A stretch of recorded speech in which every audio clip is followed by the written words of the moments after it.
Olá, seja bem-vindo a todos aqui, aos espectadores.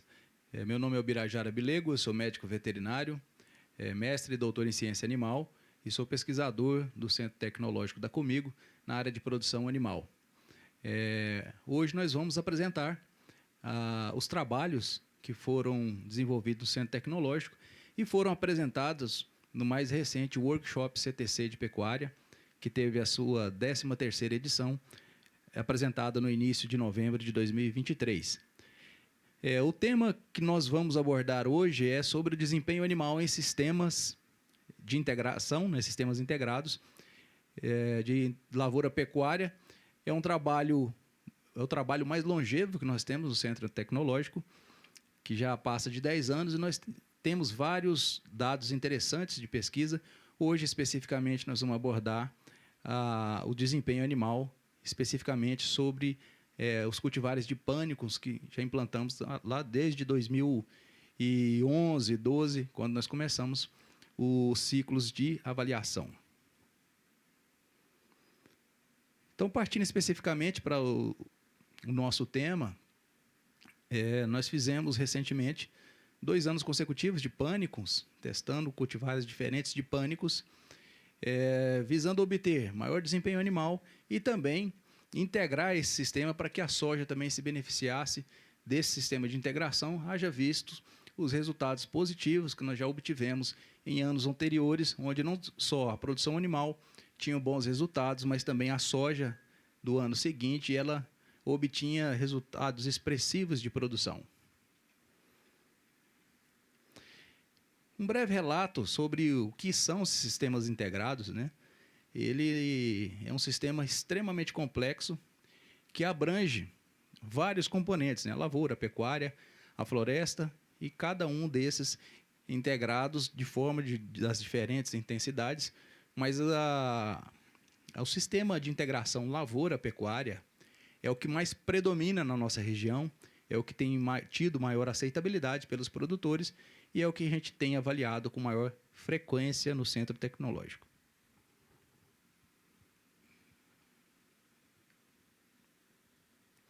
O cenário hoje, atualmente, né, da ILP a nível de Brasil, ele apresenta um crescimento expressivo. A rede ILPF, há alguns anos, contratou o Grupo Kleffmann para fazer uma pesquisa, e lá em 2015, 2016, já apontava que havia no Brasil cerca de 11 milhões de hectares que se utilizavam dessa tecnologia para obter melhores resultados, e de uma forma geral era esse o montante. Através de vários cálculos, estimativas feitas por pesquisadores da Embrapa, em 2020 e 2021 eles elaboraram várias equações e concluíram, né, que essa estimativa hoje estaria em torno de 17 milhões de hectares, um crescimento expressivo nos últimos anos, nos anos mais recentes, mas que demonstra a força, a qualidade dessa tecnologia e que o produtor vem colhendo bons frutos, dado a essa expressiva adoção dessa tecnologia. E nesse cenário, nós podemos visualizar que Mato Grosso do Sul é o estado que mais adota a tecnologia, seguida de Mato Grosso, Rio Grande do Sul, Minas Gerais e aqui Goiás e Distrito Federal em 5º lugar. E nós já mencionamos em outras oportunidades, né, que essa tecnologia traz diversos benefícios, mas tem alguns desafios, né? E esses desafios aos produtores, a gente encontra muitos produtores que afirmam: não quero fazer uso da tecnologia. Na ocasião desse evento, nós tivemos aqui pesquisadores de outras instituições, de outras universidades, e nós tivemos uma discussão muito interessante, uma reflexão sobre por que não se usa, né? Por que não existe uma adesão maciça dessas tecnologias, haja visto que elas têm mostrado resultados positivos, não só em pesquisas, mas no seu desenvolvimento a campo também. E nós fizemos uma avaliação, e o que a gente ouve também dos produtores são esses pontos. Alguns alegam: não quero porque não preciso, já tem bons resultados do sistema de sucessão, lavoura, né? Põe soja no verão, na primeira safra, milho na segunda safra. São regiões que, às vezes, têm um nível de precipitação adequado, não falta chuva, não tem nenhum risco, né, climático, e está tudo bem, sem problema algum, né? Podemos avançar isso aí sem problema. A tecnologia, a gente sabe também que ela não é aplicada a todos, a 100% das fazendas, 100% dos sistemas de produção. Tem que ter o aceite desse produtor e a fazenda tem que comportar características necessárias para que essa adoção funcione. Alguns também afirmam que não querem usar a tecnologia, basicamente porque desconhecem, não sabem como funciona e não sabem utilizar dos recursos disponíveis para que a tecnologia avance. Muitos também afirmam, não uso, não quero utilizar, porque eu tenho pouca experiência com pecuária, e é normal isso acontecer. Pecuária é uma atividade complexa. Quando a gente encara os pastos como cultura, assim como eles devem ser encarados, seja em sistemas tradicionais de sequeiro ou em sistemas desintegrados, eles são sistemas extremamente complexos, são culturas realmente. E em cima desse sistema eu coloco outro ser vivo, altamente complexo, que também está à mercê das intempéries climáticas, sob influência do clima, do calor, das precipitações e também dessa interação do solo, planta e homem. Então, realmente, não é fácil, requer experiência e requer conhecimento técnico também. Ainda a respeito do perfil dos produtores, existem os desafios também. Tem aqueles que não querem, nós já mencionamos, e tem aqueles que querem, mas também requerem cuidados especiais. E esses cuidados são especificamente relacionados à dificuldade de gestão e planejamento.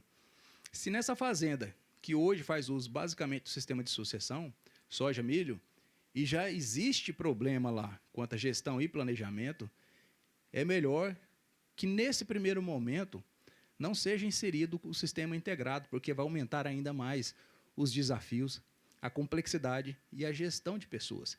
E vai exigir um refinamento muito maior no quesito de planejamento. Então, é melhor arrumar a casa primeiro e depois partir para a adoção da tecnologia. Porque eu vou precisar de equipes muito bem treinadas, muito bem ajustadas, motivadas em prol de uma direção comum e, especificamente, manejar pasto, que não é fácil. Exige conhecimento e exige treinamento. Aqui, especificamente, é manejar pasto no período seco do ano. Embora o pasto do sistema integrado apresente características mais próximas do sistema de águas, ele vai estar inserido no sistema integrado na época de seca. Então, ele vai exigir mais conhecimento, porque o perfil de crescimento nessa época do ano é completamente diferente do que daquele observado no período das águas. Vai exigir também conhecimento básico sobre cercas elétricas. Cercas elétricas constituem um campo de conhecimento ainda pouco explorado, pouco avançado na informação quanto aos produtores. E ele é de suma importância para o sucesso, porque com a divisão desses pastos, que é possível manejar pasto com eficiência e otimizar o consumo de alimentos via pasto. Sem fazer essa divisão, a dificuldade é muito maior. Então, ele é um quesito imprescindível para que se faça a otimização do pastejo. E também o uso de suplementação estratégica, fundamental para o sucesso da atividade. Nós estamos numa região privilegiada da produção de grãos. Estamos falando de sistema de integração de lavoura-pecuária. E essa lavoura, predominantemente, ela é de produção de grãos. Então, a gente estimula que nesses sistemas, uma vez que o objetivo seja o maior ganho por área, maior desempenho animal, que sim faça uso de suplementações estratégicas com os proteico-energéticos, energéticos proteicos, de acordo com o planejamento do técnico junto ao produtor, para que haja maior produção por área, e isso vai requerer conhecimento de fornecimento, horário de fornecimento, padrão de consumo desses animais, mensuração de sobras e também mensuração constante do desempenho animal. E por que adotar essa tecnologia? Primeiro, porque ela reduz riscos, ela minimiza os riscos da segunda safra nas regiões mais arenosas, nas regiões onde as janelas de semeadura são mais estreitas e, principalmente, onde falta chuva mais cedo, onde as chuvas cessam no início do ano, de forma mais precoce, e representa risco para a segunda cultura de milho. Proteger o solo. Quando eu faço uso dessas forrageiras, elas têm não só a função de produzir alimento para os bovinos que estão lá no setor, mas também formar uma camada densa vegetal que protege o solo da ação climática, de altas temperaturas, de ventos, e também retém maior nível, maior quantidade de umidade no solo. Ele também gera economia com fertilizantes. Nós já observamos que, ao longo dos ciclos, a quantidade de minerais, de elementos, né, de nutrientes remanescentes no solo, ele tem aumentado de forma gradativa. É claro que nós não vamos deixar de adubar, mas esse nível de adubação ele tende a reduzir, haja visto que esses dados apontam que a quantidade de nutrientes tem aumentado de forma significativa no decorrer dos ciclos de produção integrados. E também eu vou ter um alto desempenho animal, porque eu vou ter uma pastagem de excelente qualidade, numa época que normalmente os pastos dos sistemas tradicionais estão secos e com baixa qualidade nutricional. Todas essas três primeiras características aqui protegem o solo, garantem ao solo condições ideais de produção e, consequentemente, a gente consegue obter maior desempenho também na agricultura. Aqui o histórico da área, nós vamos falar que lá nessa área que a gente tem no Centro Tecnológico, desde a safra 2011 e 2012, quando se deu o início desses primeiros trabalhos, a gente faz o uso da tecnologia na mesma área. Mas lá no Centro Tecnológico, a gente já avalia sistemas integrados desde o ano de 2010. Em 2017, nós fizemos as primeiras avaliações com pânicos, que produziram dados extremamente interessantes. Nós geramos dados importantes aos produtores e, com a presença de parceiros de pesquisa ligados à universidade, aqui especificamente ao IF Goiano do campus Rio Verde, nós produzimos artigos que ganharam o mundo, dada a sua qualidade, ao nível de informação que foi gerado, e esses trabalhos, juntamente com os alunos da professora Kátia, alunos de doutorado, foram elaborados 4 artigos nos anos de 2017 e 2018. Esse aqui, especificamente, nós avaliamos 4 cultivares de forrageiras, sendo eles 2 pânicos e 2 braquiárias. E, nessa oportunidade, quando na produção animal, nós inserimos no sistema 25 garrotes, que foram avaliados por 144 dias, e aqui nós temos o resumo da produção de arrobas por hectare, que foi obtida nessa área durante esse período.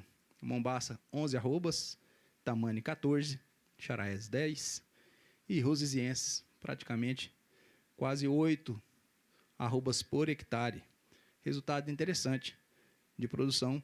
Tudo isso porque houve alta correlação desse desempenho obtido em produção animal com características produtivas das pastagens. Todas elas apresentaram características altamente interessantes, como a altura do pasto, produção de matéria seca e também relação folha-colmo, onde que está a maior parte dos nutrientes que vão ser disponibilizados para o desempenho animal. Nesse mesmo ano, a gente seguiu avaliando o ciclo produtivo, que ele é, na verdade, de 2 anos. Né? A gente começa numa safra, cultivando a soja, e vai até no outro ano, na outra safra. Também gerou um periódico interessante. E depois, quando nós tiramos esses animais lá em 2017, ficou uma massa remanescente. Ficou uma palhada onde que era plantada a área do milho em sucessão, que a gente usa como referência, como termo de comparativo, porque se eu tivesse plantado milho ao invés de ter optado pelo sistema integrado, qual que seria a minha produção? E esse milho, além da sua produção, ele também deixa uma palhada no solo. Como que foi esse comportamento? No final do período, nós constatamos que o Charaés, Tamanho e Mombaça, eles deixaram, né, produziram uma maior quantidade de biomassa, o que ficou no ambiente foi muito maior do que a cultura do milho. E também maior quantidade de nutrientes, que em equivalente fertilizante equivale aos nutrientes, né, nitrogênio, fósforo, potássio, cálcio, magnésio e enxofre. E nessa próxima safra, esse foi o perfil de produção que nós obtivemos na área. Então, onde havia a palhada de Charaés, colheu-se 78 sacas de soja, do Tamani 71, do Mombaça 73 e Rusiziense 65 sacas, comprovando o benefício não só para a produção animal, mas para a produção vegetal na safra subsequente. Já em 2018, nós seguimos o mesmo perfil de avaliação e aqui nós comparamos também dois tipos de forrageiras, o Paiaguás e o Pânico Tamani, a Braquiária Paiaguás e o Pânico BRS Tamani. Na oportunidade, quando nós avaliamos a produção animal, nós inserimos no sistema lá 20 garrotes da raça Nelore e eles permaneceram no local por 84 dias. Também apresentaram um alto desempenho animal. Observem, GMD de 700 a 800 gramas, extremamente interessante, proporcionou que cada um desses animais produzisse durante esse período 1,5 arroba por animal durante o ciclo de produção. Também, esse desempenho, alta correlação com a qualidade dessas forrageiras, com proteína, teor de proteína acima de 13%. Da mesma forma, gerou mais um trabalho de outra orientada de doutorado na época, que trabalhou esses dados e também avaliando a sequência da produção animal, avaliou a qualidade da palhada. E da mesma forma do ano anterior, Paiaguás e Tamani, em relação ao milho, produziram maior quantidade de biomassa e também geraram uma melhor cobertura do solo. Da mesma forma, deixaram no solo. Essa biomassa tinha presença de muito mais nutrientes do que do milho, representando maior quantidade e equivalente de nitrogênio, fósforo, potássio, cálcio, magnésio e enxofre. E quando colheu-se a soja sob essas palhadas, qual que foi a produtividade? Paiaguás, 86 sacas, Tamani, 87, e na palhada do milho, 77 sacas. Observam a diferença de praticamente 10 sacas a mais pelo fato de usar uma forrageira em detrimento da cultura do milho. Tudo isso, não só pela biomassa, mas por uma série de fatores inerentes ao sistema de integração que reúne, faz essa comunhão de fatores sinérgicos que todos os sistemas acabam se beneficiando. Na segunda safra, agora, mais recente, de 2021 para 2022, nós fizemos também um trabalho, já estão publicados nos anuários de pecuária e de agricultura, e nós tivemos problemas climáticos.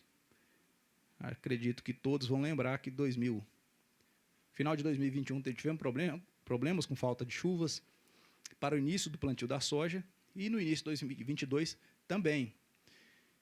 Então, nós fizemos essas avaliações e na segunda safra de 2021-22, nós tivemos uma baixa produtividade de todos os sistemas dentro do sistema de integração lavoura-pecuária, que levou que o milho, no ano passado, tivesse a produção de 32 sacas e comparado os dois pânicos da época, né, de avaliação, o Zuri e o Quênia, nós obtivemos 6 arrobas na pastagem de Zuri e 4,5 arrobas na pastagem de Quênia. Então, um resultado muito baixo, muito aquém do potencial dessas forrageiras. Mas a gente estava ciente que isso não era culpa dessas forrageiras, e sim culpa de série de fatores, né, climáticos que atrasam a semeadura. Depois você tem uma maior pressão do fluxo de emergência de plantas daninhas invasoras, que acabaram comprometendo o desempenho dessas forrageiras e, consequentemente, o desempenho animal. Entretanto, no final do ano, esses dados também encontram-se publicados no Anuário de Agricultura já desse ano, de 2023. E nós podemos observar que nessa safra, embora a produção animal tenha reduzido consideravelmente por uma série de fatores já mencionados, quando nós avaliamos o sistema de integração lavoura-pecuária, a produção da soja, embora com baixa produção animal, produziu uma quantidade de soja muito interessante. Nós tivemos no sistema de sucessão soja-milho 89 sacas, na ILP, onde era palhada de Quênia, 92 sacas, e na palhada de Zuri, 91 sacas de sojas. Por que produziu tão bem? Esse era o perfil.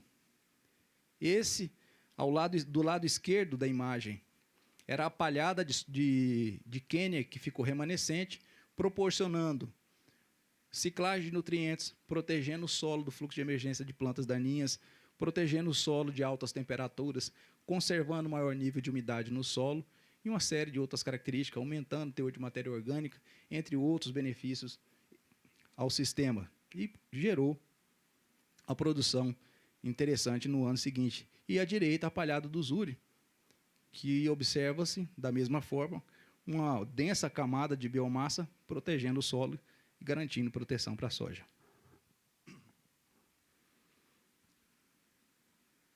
No segundo ciclo da safra 2022-23, já nesse presente ano, nós fizemos as mesmas forrageiras, instalamos as mesmas forrageiras, porque a gente quis avaliar novamente essas forrageiras num cenário mais favorável do ponto de vista climático. E também fizemos a semeadura do milho nas extremidades, que a gente usa como referência para o sistema de sucessão. Aqui uma foto aérea que demonstra esquematicamente como que é essa nossa área de avaliação de ILP. Então, nós temos lá o talhão I8 e em cima o talhão J9. Aqui nós temos o módulo de integração lavoura-pecuária 1A, 1B, 2B e 2A. Nas extremidades, a gente insere o sistema de sucessão, que ficam os talhões, os módulos, né, os piquetes que são plantados o milho. Nesses módulos ILP2A e 1B foram inseridos o capim Zuri e o capim Quênia no 2B e no 1A. Então, colocamos 2 capins, 2 pânicos, os mesmos do ano anterior. Foram semeados com auxílio da semeadora adubadora de 24 linhas e 17 centímetros entre cada linha. Praticamente quase 9 quilos de semente grafitada de cada uma das forrageiras Zuri e Quênia e adubação de NPK 11,40,00 na dose de 420 quilos por hectare. O milho, da mesma forma, foi plantado no dia seguinte. Esse é o cultivar, o híbrido que foi implantado no sistema, com a adubação de recomendação também. E aqui já no dia de colocar os animais. Então, houve uma produção muito interessante, uma expressiva produção forrageira nessa época. As condições climáticas foram favoráveis e esse cenário nos proporcionou essa produção. Aqui é a cara de felicidade dos pesquisadores, quando você tem muita comida, né, e o gado ávido para receber essa comida de excelente qualidade e mostrar todo o seu potencial de desempenho e ganho de peso. Já no ciclo, o terceiro ciclo de produção, né, que é a produção animal, nós inserimos os animais nesse dia, dessa foto anterior, 28 de abril, praticamente 60 dias depois da semeadura, 17 bovinos da raça Nelore, não castrados, 19 meses, com esse peso inicial. A gente vacina e desvermina os animais antes de entrarem nos experimentos e foram distribuídos nos sistemas de pastejo, com a estimativa de consumo de 50%. Aqui é a foto que mostra o perfil dos animais, todos da mesma raça, com o mesmo perfil, o mesmo frame, e ajustada a quantidade, claro, conforme a capacidade de suporte de cada módulo de pastejo. Fizemos suplementações estratégicas com um suplemento energético proteico, inicialmente com Cooper Beef e águas, dada a característica da pastagem da época, e depois passamos, já lá no mês de junho, julho, quando houve alteração da composição química da pastagem para o Cooper Beef transição, aumentando o nível de compostos nitrogenados na dieta.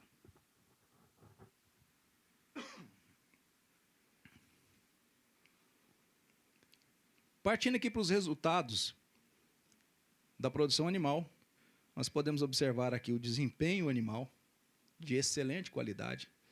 São animais da raça Nelore, em plena fase de crescimento, que ganharam nesse período de seca, que é de maio a setembro, acima de 800 gramas, quase 900 gramas dia. Então, é um resultado extremamente expressivo e não houve diferença de animais de desempenho dos animais manejados no capim Kenya e do capim Zuri. Ambos produziram excelentes desempenhos em cada um dos seus sistemas. As lotações também muito semelhantes entre os sistemas, ambos produziram grande quantidade de alimento e não diferiram tanto no início quanto no final do experimento.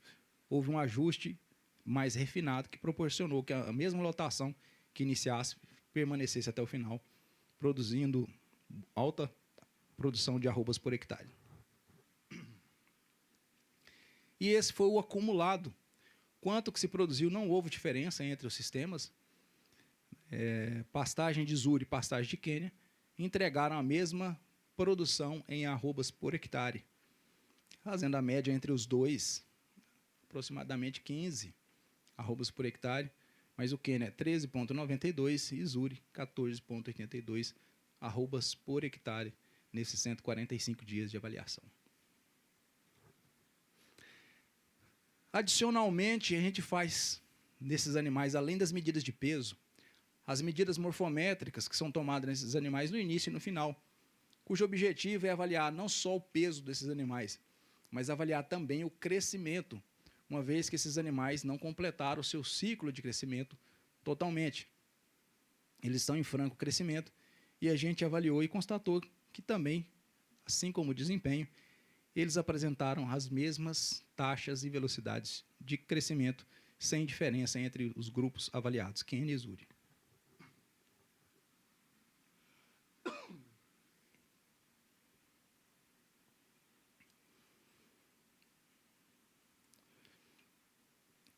Também avaliamos aqui, nesses animais, características de carcaça de animais da raça Nelore e com o uso de ultrassonografia de carcaça. Então, lá no final do experimento, nós submetemos esses animais às avaliações ultrassônicas para que a gente pudesse olhar para dentro do corpo desses animais e verem e confirmar se realmente não havia diferença, né? Que não houve diferenças quanto a peso, não houve diferença quanto a crescimento, e o crescimento que a gente mede basicamente é na base óssea desses animais. E as características de carcaça avaliam outros componentes da carcaça. Além da parte de ossatura, avalia também gordura e avalia a musculosidade. E da mesma forma, como o desempenho, como o crescimento, as características de carcaça apontaram que não houve diferença entre os animais que foram manejados no capim Quênia e os animais que foram manejados no capim Zuri. Ambos tinham as mesmas características de carcaça ao final do período de avaliações.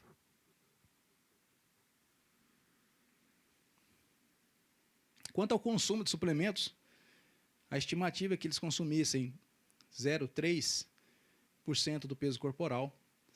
Eles consumiram um pouco menos, dada a qualidade da pastagem na época. E apenas quanto ao suplemento de transição, houve um aumento significativo quanto aos animais do capim Quênia, que em relação ao peso corporal, houve um maior nível de consumo. E isso refletiu também que no consumo de suplemento total, houvesse também diferença com valores maiores em favor dos animais do grupo que foram manejados no capim Quênia em relação ao capim Zuri. Partindo aqui para a tabela 4, como que foi a composição desse capim? Qual deles foi mais nutritivo? É uma pergunta que a gente sempre ouve quando temos lá no Centro Tecnológico a vitrine de forrageiras, né? E quando compara esses dois pânicos, até mais pânicos. A pergunta é inevitável, né? Qual deles é o melhor do ponto de vista nutricional? E aqui, ao longo de todo o ciclo, nós podemos verificar que nenhuma das características, aliás, a maior parte das características, teve comportamento semelhante. Basicamente, o que mudou foi a fibra insolúvel em detergente ácido, que é normal dela aumentar nessa época do ano. À medida que reduz a luminosidade, não tem chuva nessa época, muito pouca chuva, reduz a luminosidade, reduz calor, reduz temperatura, esse capim ele se torna mais fibroso. Mas observe que os níveis de proteínas foram semelhantes, a quantidade de matéria seca semelhante e a fibra FDN também de forma similar. O outro dado interessante é a relação folha-colmo. Ambos obtiveram resultados muito próximos, demonstrando que ambos apresentaram, né, excelente desempenho, dadas essas características bromatológicas. Aqui, desmembrando um pouco as análises bromatológicas ao longo dos meses de avaliação, nós podemos verificar que ao longo dos meses, eles variaram, mas variaram na mesma proporção entre as duas forrageiras. Quando uma oscilou, a outra oscilou, e quando foram, na maior parte dos meses, nós podemos observar que eles tiveram um comportamento muito semelhantes. FDN da mesma forma, todos os meses de avaliação, entre as forrageiras apresentaram resultados similares, e aqui, basicamente, lá no mês de julho, que é o mês que normalmente é o mais seco, que apresenta menores temperaturas mínimas, houve maior presença, maior proporção, maior percentual de FDA nas plantas do capim Zuri em relação ao capim Quênia. E os teores de lignina também não apresentaram diferenças ao longo do ciclo de produção. Aqui o ambiente, um dado interessante que esse ano foi atípico, é a quantidade de chuva que houve no mês de agosto, 78 milímetros, mas maio, junho e julho, comportamento normal para a época do ano, tem pouca precipitação realmente. Quanto às temperaturas, a gente observa também de forma semelhante, né, que os meses de maio, junho e julho, menores temperaturas mínimas, né, isso aí tem impacto severo sobre o crescimento das forrageiras tropicais, e à medida que avança para agosto, setembro, a gente já verifica que as temperaturas mínimas tenderam a aumentar, influenciando as temperaturas médias e as temperaturas máximas também. Nível de luminosidade, então, realmente cai muito a luminosidade. A partir de maio até julho, agosto, já começa a modificar um pouco o cenário, e setembro já é uma condição totalmente diferente, já caminhando para o verão. E aqui, fotos do dia 19 de setembro, o dia que os animais foram retirados da área, o dia que encerrou a avaliação em produção animal. Então, observem que à esquerda, no canto superior, existe ainda uma grande produção vegetal. Esse é o resíduo que ficou para ser dessecado para plantar soja. E à direita, no canto inferior, nós podemos observar também que existe uma intensa produção, uma grande produção de massa de forragem do capim Zuri, que ficou disponível para a área para ser dessecada e poder fazer a semeadura da soja em sequência desse ciclo de produção. E resumindo, no segundo e terceiro ciclo de produção de 2022-23, o que nós obtivemos? 95 sacas de milho, e onde foi produzido o capim Zuri, 14,82 arrobas por hectare, e capim Quênia 13,92 arrobas por hectare. Então, nós podemos visualizar que houve uma produção bem interessante nesse momento.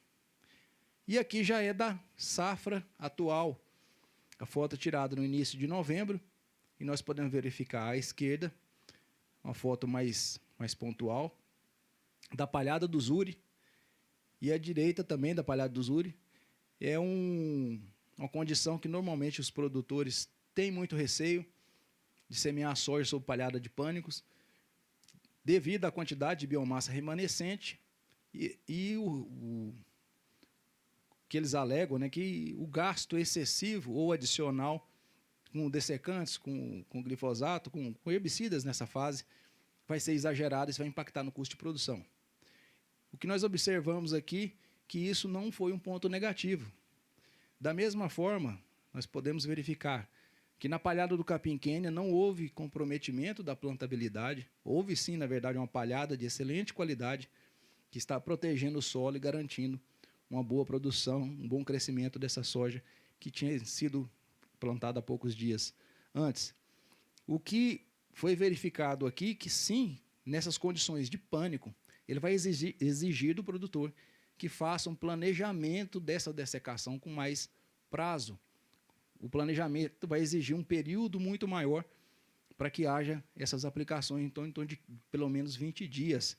Isso é um nível de segurança que ele pode fazer essa dessecação.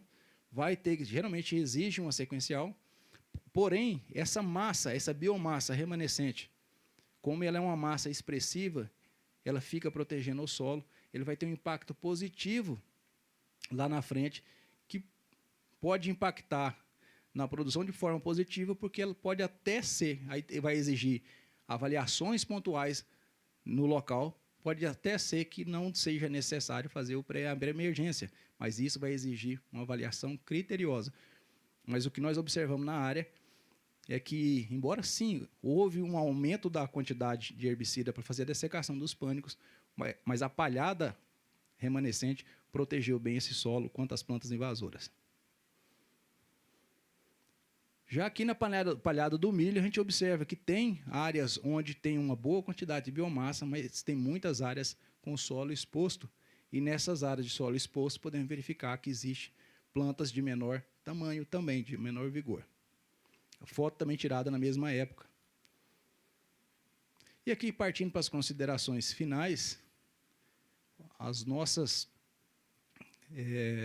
conclusões a partir lá de quando nós começamos a fazer as avaliações, e especificamente nesse ano presente, é que a ILP é uma tecnologia que traz inúmeros benefícios ao sistema e ao produtor, mas requer o uso correto e racional dos seus recursos. O sistema realmente ele é benéfico, ele traz uma série de benefícios, mas ele exige realmente presença constante do técnico e o uso racional de todos os recursos disponíveis na propriedade. E em tempos de tantos conflitos, o que a gente gosta de ver, o que a gente recomenda é que haja essa harmonia entre os sistemas de produção, onde não só a soja se beneficie, mas também que o milho tenha esse benefício, que a produção animal se beneficie e, na verdade, todo o sistema se torne um sistema altamente produtivo e sustentável.